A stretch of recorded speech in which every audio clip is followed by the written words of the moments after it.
প্রিয় বন্ধুরা, কেন ইবলিস শয়তান আজও পর্যন্ত হযরত মুসা আলাইহিস সালামের কবর খুঁজে বেড়াচ্ছে? ইবলিস শয়তান যদি মুসা নবীর কবর খুঁজে পায় তাহলে কি হবে? আর কেনই বা হযরত মুসা আলাইহিস সালামের কবর মোবারক মানুষের চোখের আড়ালে আছে? খুবই তথ্যবহুল টপিক নিয়ে হাজির হয়েছি, তাই ভিডিওটি শেষ পর্যন্ত দেখতে থাকুন।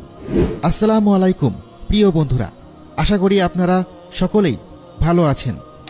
প্রিয় বন্ধুরা, ইসলামের ইতিহাসে হযরত মুসা আলাইহিস সালাম সকল নবী রাসূলদের মধ্যে একজন বিশিষ্ট নবী এবং আল্লাহর মনোনীত একজন বিশেষ পয়গম্বর ছিলেন।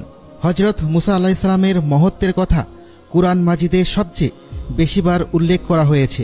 কুরআন মাজিদের 30 পারার মধ্যে 28 পারাতেই মুসা আলাইহিস সালামের কথা বলা হয়েছে। 36টি সূরায় তার নাম 120 বার এসেছে। নবী রাসূলদের মধ্যে হযরত মুসা আলাইহিস সালামকে সবচেয়ে বেশি সংখ্যক মোজেজা আল্লাহ তাআলা দিয়েছিলেন। কুরআনে হযরত মুসা আলাইহিস সালামের ফজিলতপূর্ণ জীবন এবং তার ইসলাম প্রচারে অবদান অনেক শ্রদ্ধার সাথে বর্ণনা করা হয়েছে। কিন্তু খ্রিস্টানদের ধর্মীয় কিতাব বাইবেলে কিছু আয়াতে হযরত মুসা আলাইহিস সালামের ব্যাপারে একেবারে ভিন্ন কথা উল্লেখ করা হয়েছে। বাইবেলে হযরত ঈসা আলাইহিস সালামের উম্মতের সামনে অন্যান্য সব নবীর উম্মতদেরকে কম নিয়ামতপ্রাপ্ত বলে আখ্যায়িত করা হয়েছে। বাইবেলে ভাগ্য নির্ধারণ সম্পর্কিত আয়াতে এই কথা উল্লেখ আছে যে হযরত মুসা আলাইহিস সালাম তার উম্মতদেরকে মিশর থেকে বের করে অনেক বড় ভুল করেছিলেন, যে অপরাধের কারণে আল্লাহ তাআলা তাকে শাস্তি দিয়েছিলেন। বাইবেল অনুযায়ী আল্লাহ তাআলা হযরত মুসা আলাইহিস সালামকে ওই জায়গা দেখিয়েছিলেন যে জায়গা তার পূর্বের নবী রাসূলদেরও জায়গা ছিল, যেখানে তাদের উম্মতেরা বিস্তৃত ছিল। আল্লাহ তাআলা হযরত মুসা আলাইহিস সালামকে ওই স্থান দূর থেকে দেখিয়েছিলেন এবং তাকে কখনো সেই স্থানে যেতে নিষেধ করেছিলেন।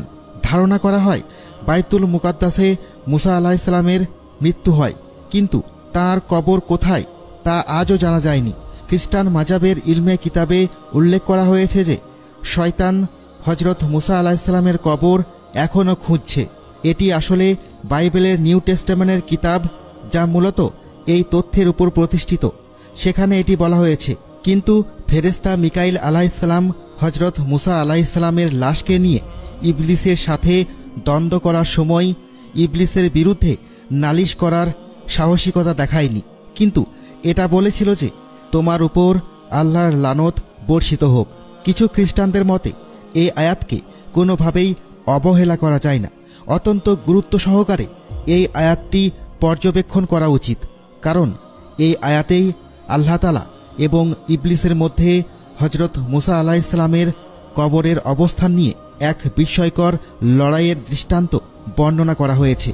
আর একদলের ভাবনা হচ্ছে এই রকম যে ইবলিস হযরত মুসা আলাইহিস সালামের কবর এই জন্য তালাশ করছিল যাতে করে সে তার দেহ মোবারককে কবর থেকে উঠিয়ে তার লাশের সম্ভ্রম ছিনিয়ে নিয়ে বেইজ্জতি করতে পারে। খ্রিস্টানরা এটাও মনে করে যে মুসা আলাইহিস সালাম অনেক বড় একটি পাপ করেছিলেন, আর তা হচ্ছে তিনি বনি ইসরায়েলদের উন্নত জীবনযাপন এবং উত্তম প্রতিদানের আশা দেখিয়ে নিজের লাভের জন্য বনি ইসরায়েল কমকে সেখান থেকে বের করে নিয়ে এসেছিলেন। আর এ কারণেই আল্লাহ তাআলা তার থেকে তার সকল মোজেজা ফিরিয়ে নিয়েছিলেন এবং তার জীবন কেড়ে নিয়েছিলেন। আর এটাও বিশ্বাস করে যে আল্লাহ তাআলা হযরত মুসা আলাইহিস সালামের কবরকে গোপন করে রেখেছেন, যাতে শয়তান কখনো তার কবরকে খুঁজে না পায় এবং সেখান থেকে তার লাশ উঠিয়ে বনি ইসরায়েল কমকে মিথ্যা কথা বলে আবার পথভ্রষ্ট না করতে পারে। আর এ কারণেই শয়তান আজও হযরত মুসা আলাইহিস সালামের লাশের সন্ধানে রয়েছে। হযরত আদম আলাইহিস সালাম থেকে শুরু করে আজ পর্যন্ত শয়তান এভাবেই কোটি কোটি মানুষকে পথভ্রষ্ট করেছে। আর শয়তানের দেখানো রাস্তা অনুসরণ করে আজও কিছু মানুষ মৃত লাশের পূজা করে আল্লাহর সাথে